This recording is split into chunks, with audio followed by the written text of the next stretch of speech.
haven't heard anything follow us. We should even turn that light off, too. All right. Anything that's going to attract attention to us at this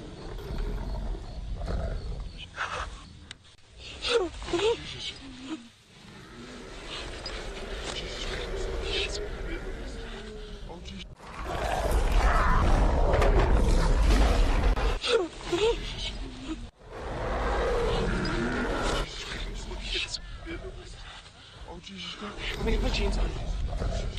Take the video camera. No, get the dot ready. Oh my God! What the fuck is that? What the fuck is that? Fucking go! Oh God! God! Fucking fuck!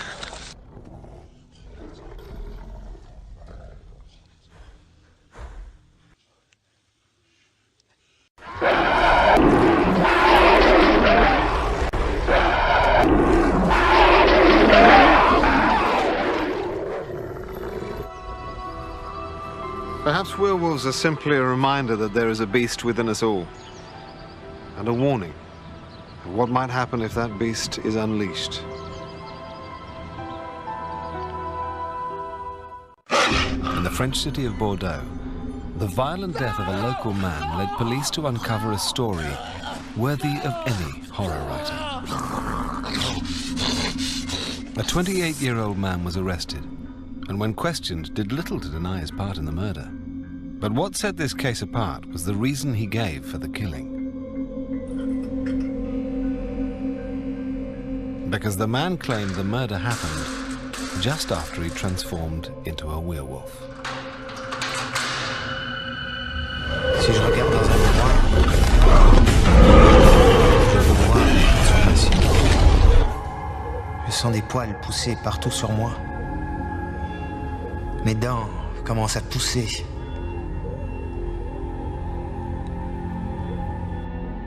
Michel Benazek was a forensic psychiatrist who questioned the self-confessed werewolf.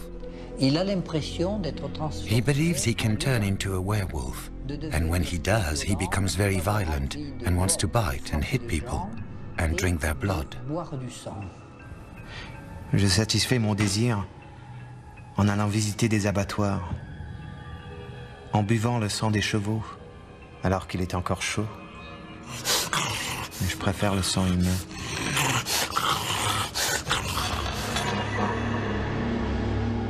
So, how does a supposedly mythical creature become the key suspect in a modern-day murder case? I need to find out how the werewolf story all began.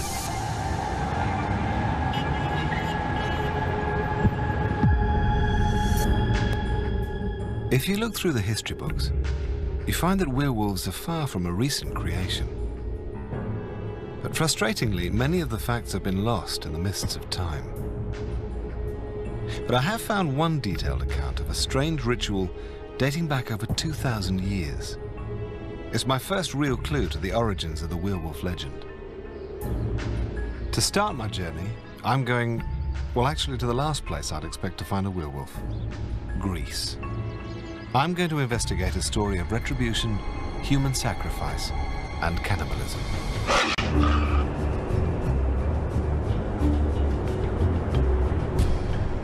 I've come to Greece to explore a 2,000-year-old account of werewolves. The account clearly details a ceremony of human sacrifice that culminated in a person transforming into a wolf.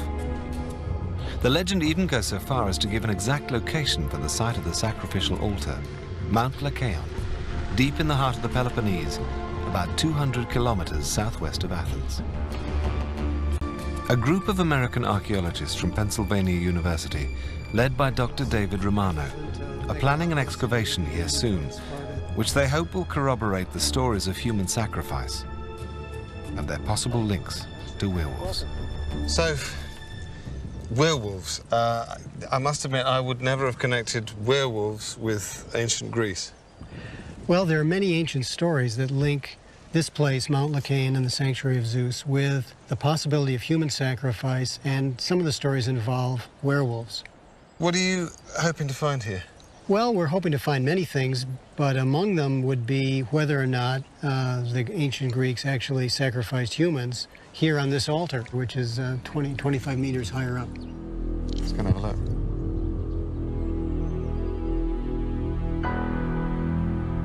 Wow.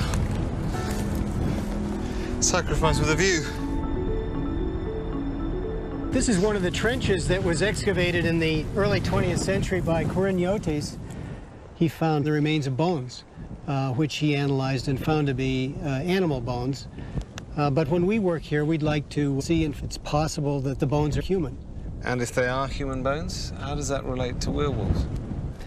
Well, the story that's recounted a number of times in antiquity is that if a human being ate of human flesh from a human sacrifice, then he would be turned into a werewolf for 9 years.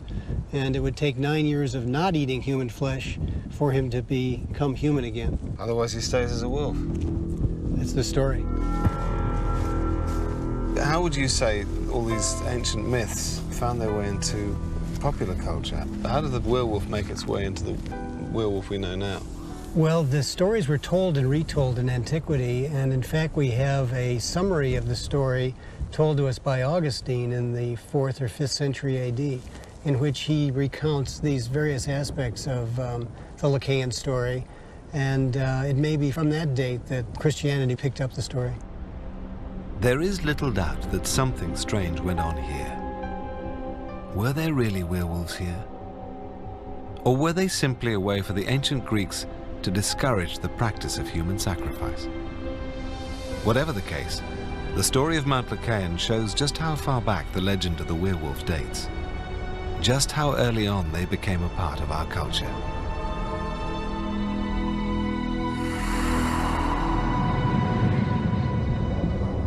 It appears that as soon as mankind began to write, stories about werewolves began to appear. Christian writers seem to have embraced the beast with a particular passion. References sprinkled throughout the Bible from Benjamin to Nebuchadnezzar. Here we are in Genesis, verse 27. Benjamin shall raven as a wolf. In the morning he shall devour the prey, and at night he shall divide the spoil. And in the 15th century, Emperor Sigismund brought together a council of theologians who finally decided that werewolves were a reality. I had asked Dr. Romano how werewolves went from being purely mythical creatures to becoming accepted as fact. He suggested that I travel to Paris to talk to historian Michel Mourget.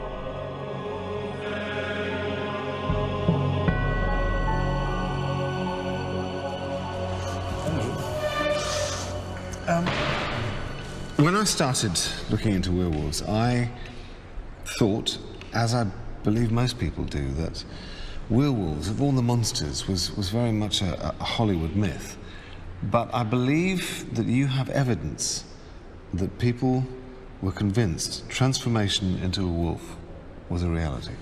In fact, the image of the werewolf portrayed in films is not consistent with the old descriptions. There were indeed a number of trials based on the belief in the wolfman and the idea that a man could transform himself into a beast. Was there one werewolf trial that stands out? Here at the National Library, a manuscript of one of these trials has been preserved, that of Jean Grenier. C'était la nuit dernière, alors que je gardais les moutons près de Tardiveau. L'un des moutons s'était égaré et était tombé dans un fossé. Marguerite Poirier, a companion of the young shepherd, said that she had been attacked by a wolf-like creature. D'où un bruit étrange venant de derrière le buisson. Sale bête! Bête! Ah!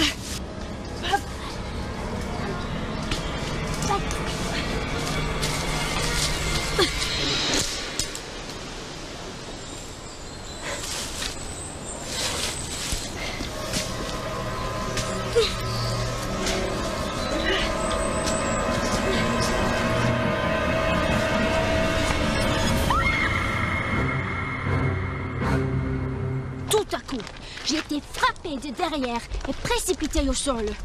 D'abord, j'ai pensé que c'était un chien, alors je lui ai donné un coup de bâton. Tout Tout ce que je pouvais faire, c'était le frapper encore et encore, et le plus fort possible. Enfin, il a reculé. Mais il ne n'est pas parti. Il a resté, à me regarder, à attendre.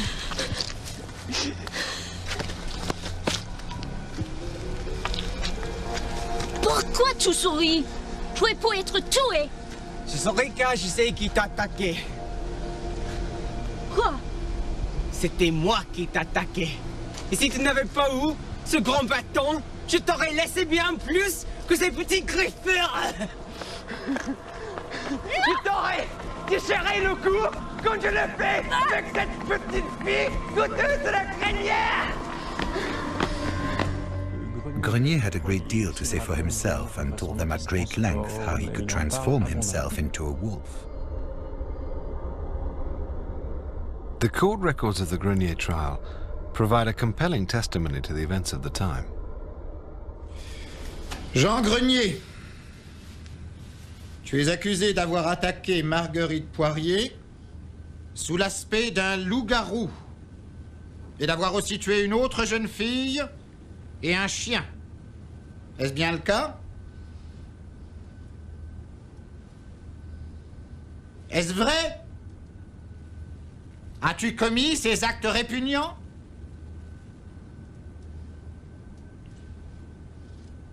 Mais es-tu aussi sourd que débauché?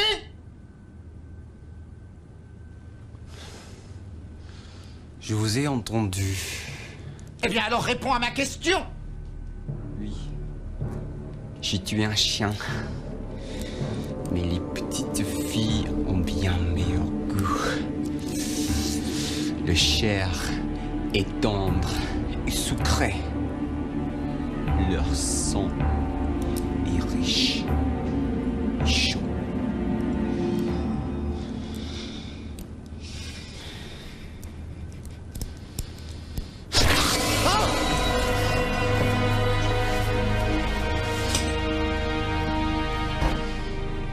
Did they find bodies?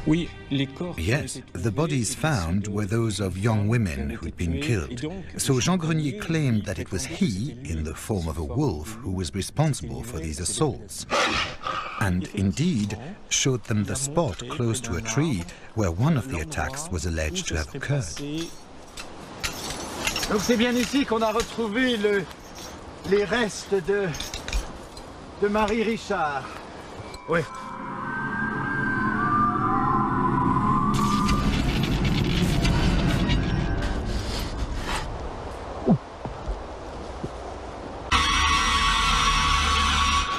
Pourtant, on a retrouvé sa robe, boutonnée, pliée, intacte. Donc c'est pas un animal quelconque qui a fait ça, mais bien un pouvoir surnaturel.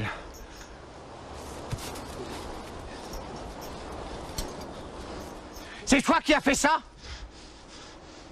Mais réponds-moi quand je te parle! C'est toi qui as fait ça? Imbécile! Allons! Allons! The girl's dress was found intact. In his evidence, Jean Grenier says that one of his victims was wearing a black dress, and I quote, he drew blood without undoing the dress. And people testified that the dress had not been torn. This is something that happened in several werewolf trials, and the Witchfinder General, Comtoise Boguet, said this was a characteristic of werewolves. Jean, tu es ici car tu as admis que tu pouvais te transformer en loup, mais que sous cette forme tu aurais tué une fille, dévoré un bébé et déchiqueté un chien.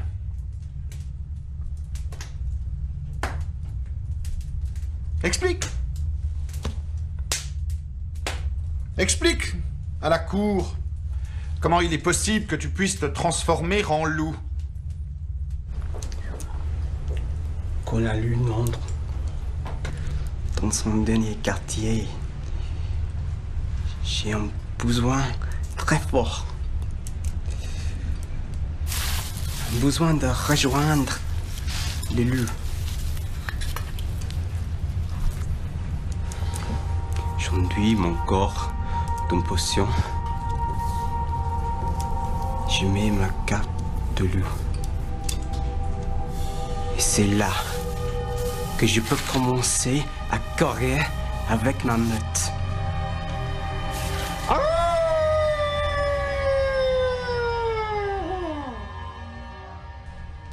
Et que fais-tu avec ta meute? Nous chassons, nous tuons, nous dévorons.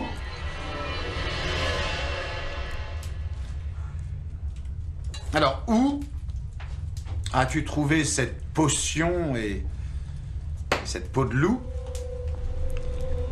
C'était il y a quelques années. J'étais dans le bois.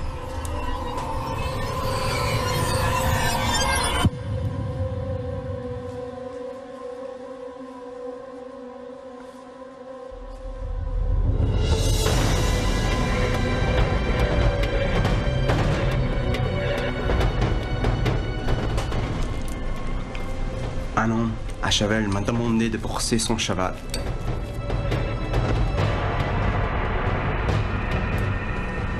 Il me dit qu'il me payerait, me donnerait du vin. Quand j'avais fini de brosser son cheval.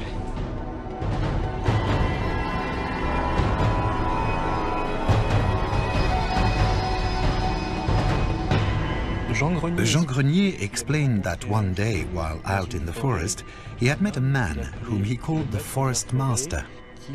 He had given him a tin of ointment and a wolf skin, and by donning this wolf skin, Jean Grenier could transform himself into an animal.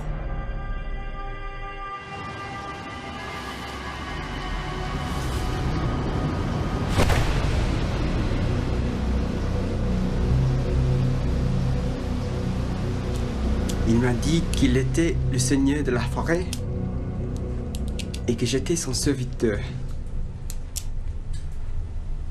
et que je saurais que faire quand l'heure arrive. Oh, mais enfin, mon garçon, es-tu seulement conscient de ce que tu es en train de dire?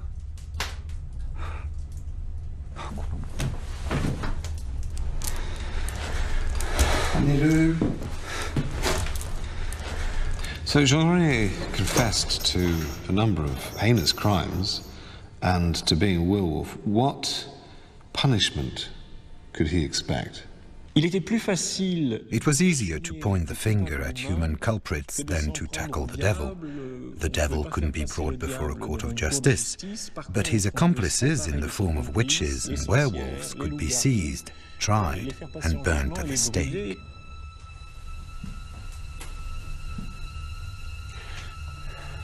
Il ne fait aucun doute que plusieurs meurtres sanguinaires ont eu lieu.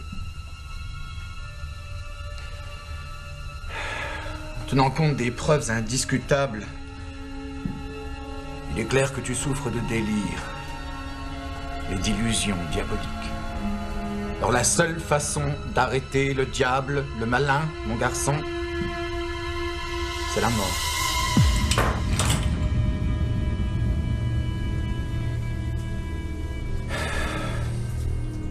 Dans un cas comme le tien, il sera juste de faire une exception. Le besoin et le désespoir ont corrompu ton caractère. Et le diable a pu trouver en toi une proie facile. Afin de sauver ton âme, tu seras emmené dans un monastère où tu devras rester jusqu'à la fin de tes jours.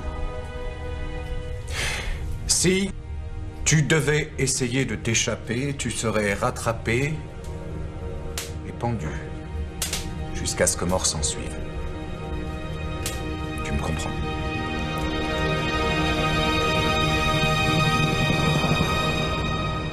So why were they so lenient with Jean Grenier? The judges felt it was too risky to sentence him to death. Rather, they chose to hand him over to the religious authorities, in this case the Franciscans, to raise him and rehabilitate him rather than condemn him to the stake. Was Jean Grenier the most notorious werewolf case in France? The Grenier affair with its strange, evil beast was not the last of its kind to occur in France. During the 18th century, the Gévaudan affair exploded with, once again, according to witnesses, a weird and fantastic beast. Michel told me how the beast of Gévaudan terrorized the entire country of France during a 3-year reign of carnage that saw hundreds of people brutally slaughtered. To hunt the beast down, I'm going to travel to the Massif Central region of France, to the scene of the most gruesome series of murders ever attributed to a werewolf.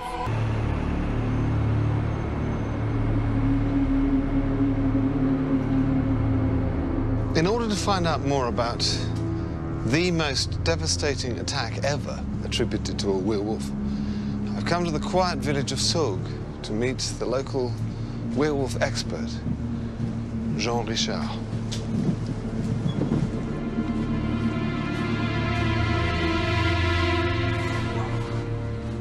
Jean Richard's fascination with the beast of Gévaudan started over 50 years ago, when his father used to tell him tales of the legendary creature.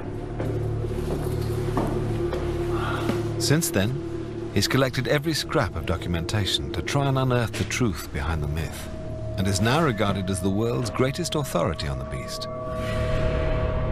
To show me the extent of the beast's reign of terror, Jean Richard is taking me to the top of the highest tower in Saugues.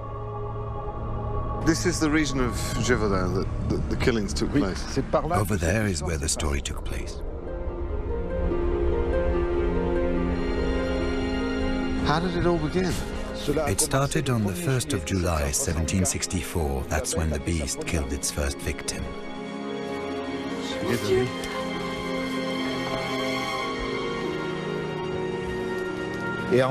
In 3 years, it killed at least 100 people who were ripped apart and had their heads cut off. It was something truly terrible.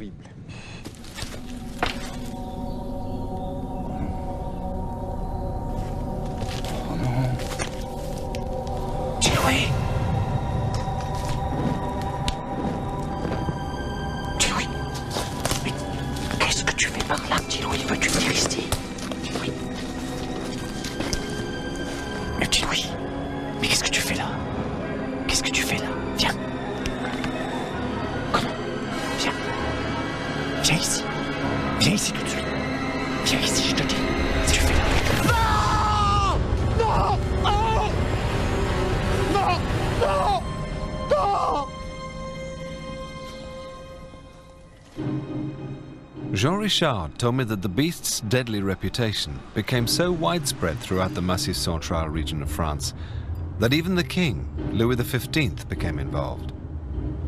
He offered a reward of £6,000, that's more than £500,000 today, for the body of the monster.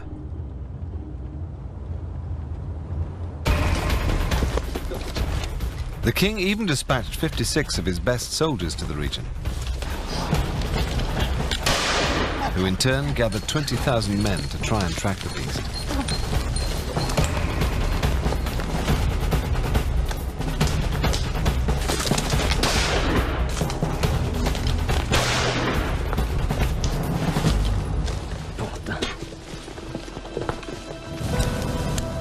Despite the near obliteration of the wolf population, the mysterious killings continued.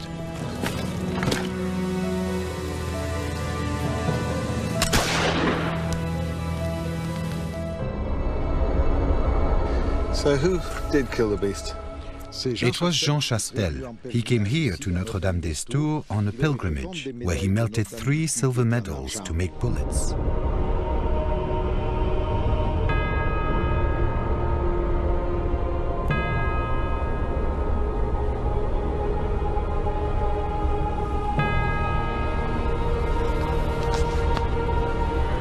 Mon père, veuillez bénir ces 3 médailles d'argent pour nous délivrer de la bête qui hante le Gévaudan.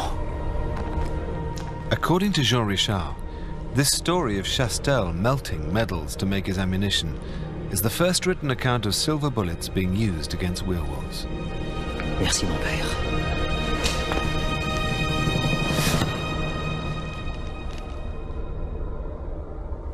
Silver bullets? I thought that just happened in the movies. According to tradition, you need to use blessed silver bullets to kill a werewolf. Jean Chastel killed the beast on the 19th of June 1767 in Saint-Devers. He was waiting for the beast, and when he saw the beast, he took his rifle.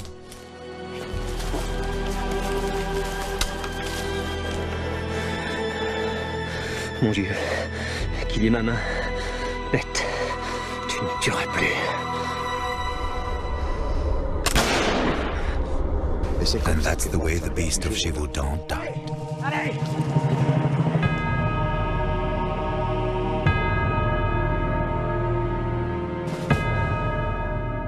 Records of the time show how Chastel described the beast he'd killed as possessing peculiar feet, pointed ears, and a body completely covered with coarse brown hair.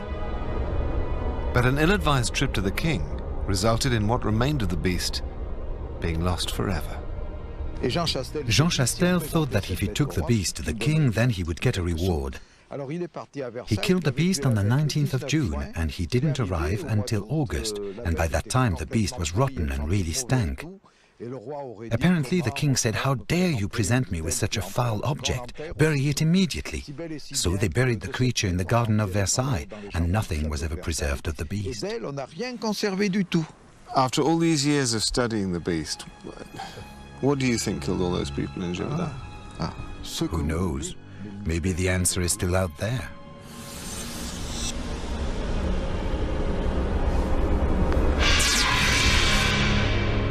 Jean Grenier, the beast of Gévaudan. There's no doubt that the people who witnessed these cases genuinely believed they'd seen something so extraordinary that it could only be explained as a werewolf. There are too many cases over too many years for it to simply be mass hysteria. But in this age of scientific enlightenment, is there perhaps a more rational way to explain the mystery of the werewolf? In order to try and uncover the truth, I'm going to get up close and personal with the beast at the heart of the legend. C'est du porc aujourd'hui. According to Jean Richard, between 1740 and 1773, 2,000 wolves were killed in the region of Gévaudan. But today, Gévaudan plays home to the largest wolf population in France.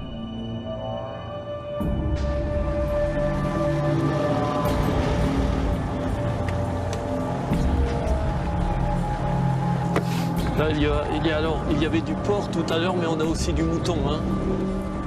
Il y a eu aussi du mouton, là il y a du bœuf.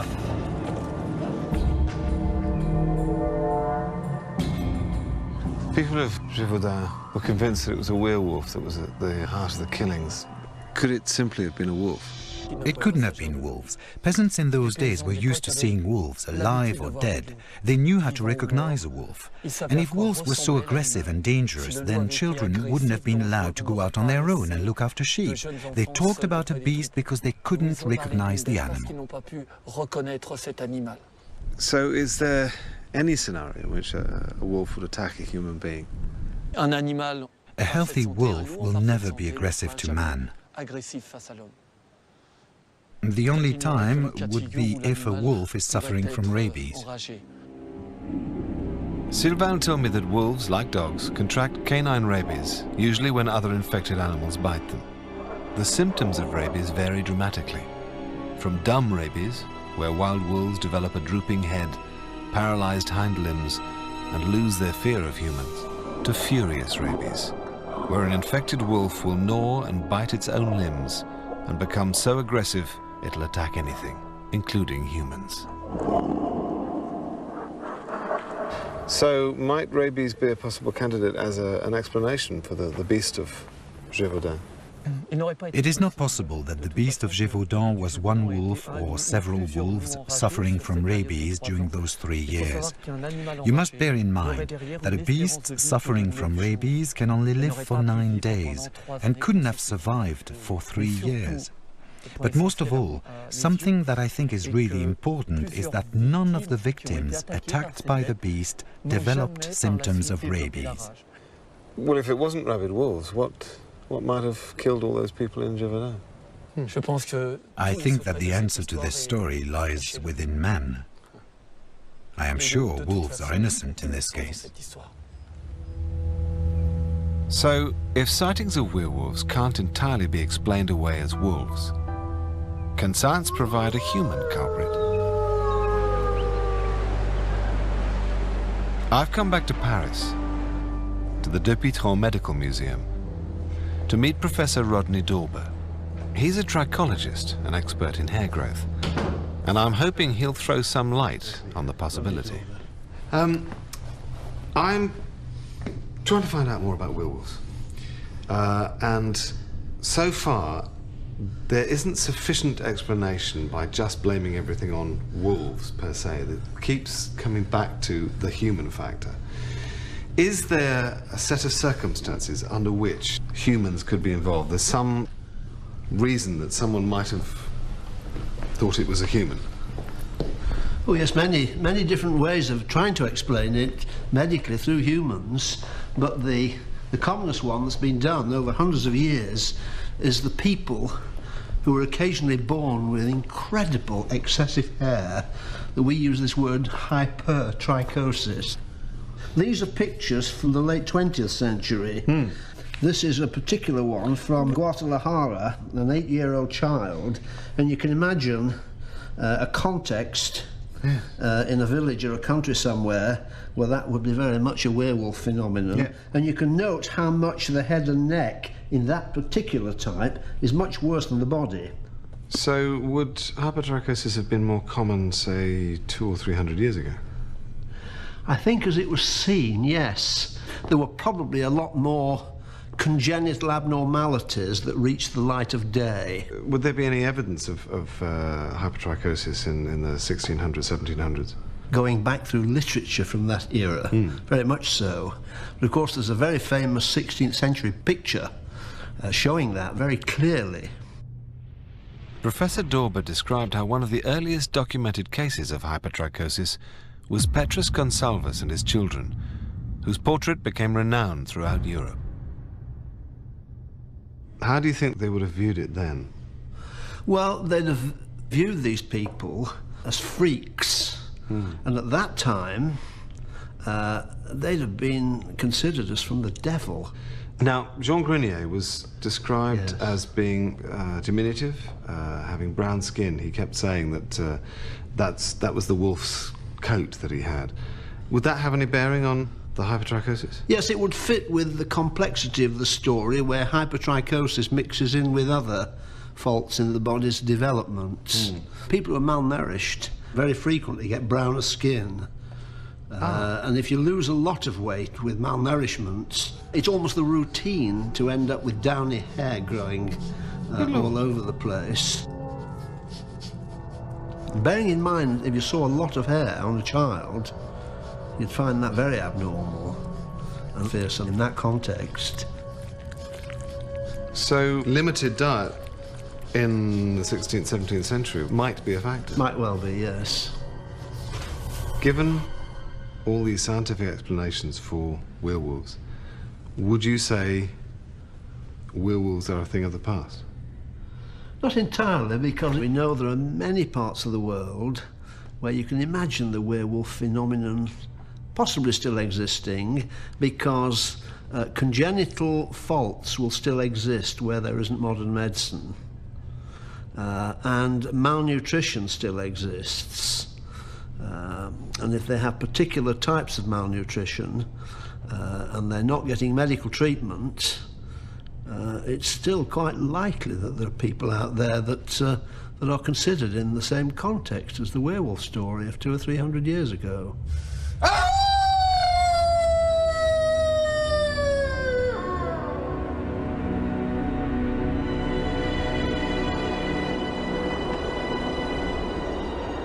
And the strange murder case in Bordeaux that first prompted my investigation is a very real reminder that the threat from werewolves is not confined to the pages of history. I've come to meet Professor Michel Benezek, the forensic psychiatrist assigned to the case. It was in one of these houses? Yes, one of the houses in the street. How did the story break? A badly injured man was brought to a hospital.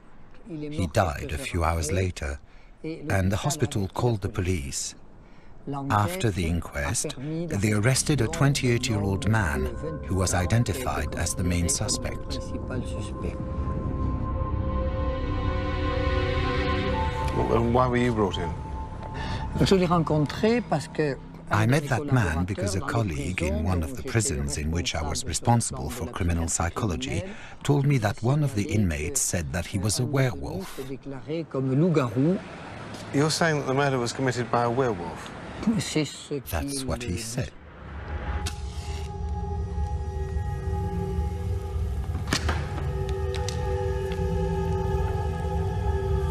So, as police psychiatrist, you were brought in to interview the killer. What did he say?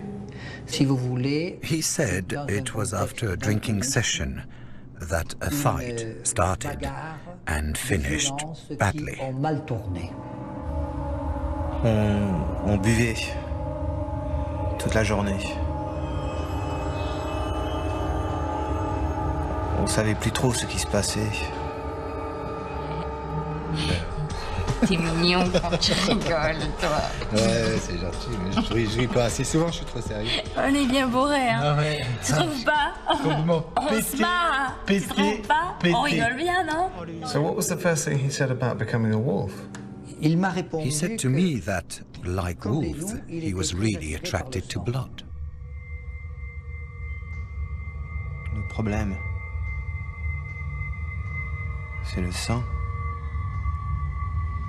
Dès que j'en vois, j'ai envie de l'avaler, de le boire. Je satisfais mon désir en allant visiter des abattoirs, en buvant le sang des chevaux, alors qu'il est encore chaud.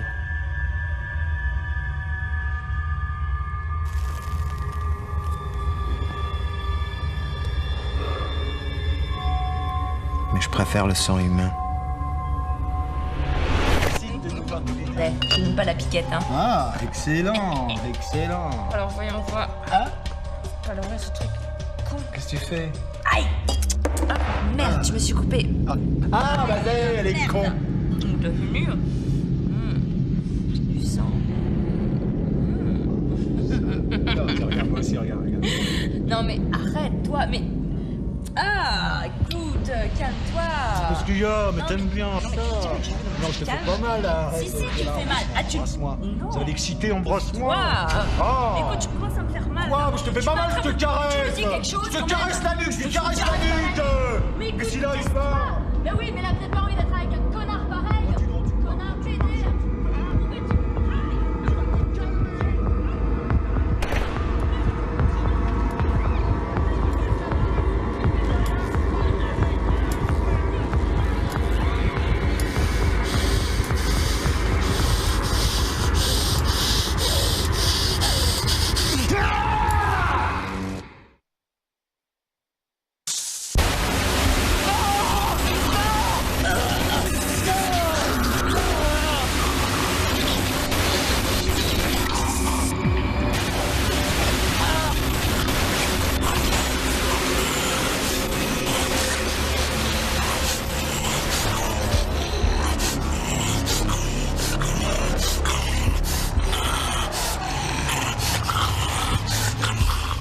Do you think the story of transforming into a werewolf was a story he made up to avoid being charged with murder?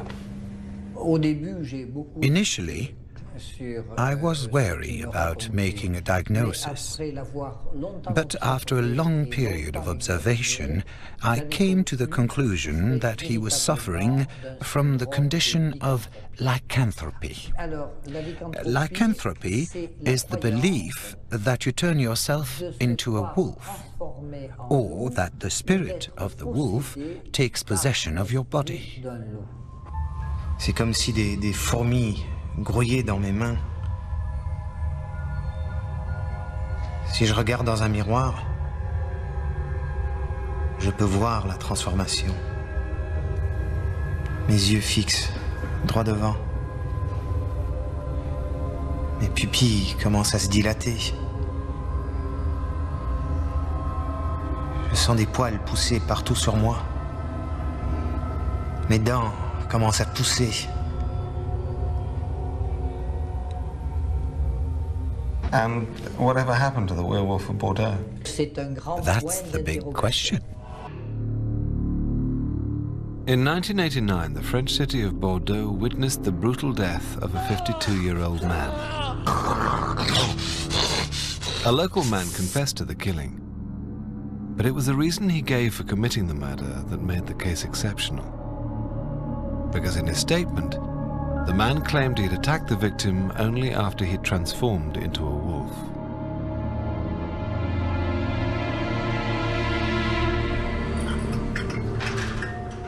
Michel Benezek was a police psychiatrist brought in to question the modern-day werewolf.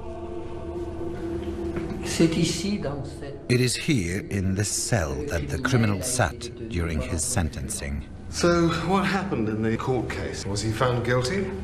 Yes, he was condemned, and from what I can remember, he was sentenced to serve 7 to 10 years imprisonment.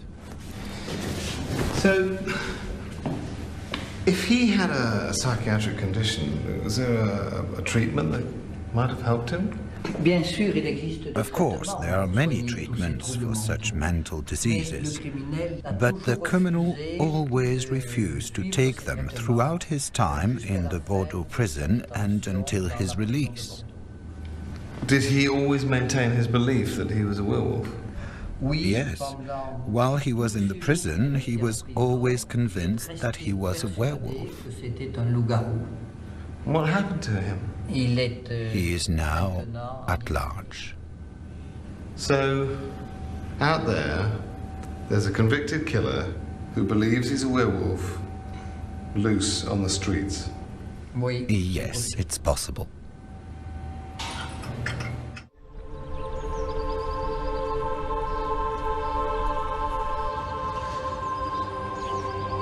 When I first began thinking about werewolves, I had this image of big old hairy monsters that were more humorous than frightening. But as I've explored the history and the mythology surrounding werewolves, I've come to realize that that's because the werewolf legend has been hijacked by the movie industry.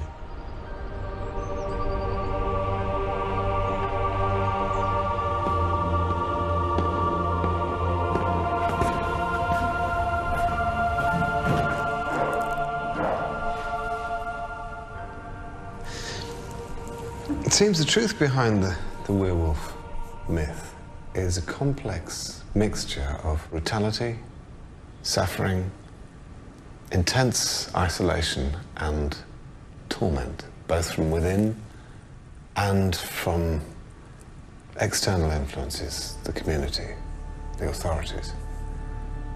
The werewolf is very much the predator and the victim.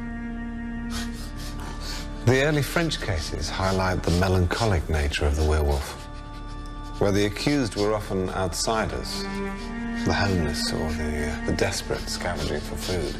In fact, it feels very much like the mob acts more like the wolf, hunting in a pack, stalking its defenseless prey. And the recent case in Bordeaux shows us that the werewolf threat is still very much alive and closer to home than we think. Our animal instincts are much closer to the surface than we care to admit. All you have to do is look in someone's face when they get seriously angry.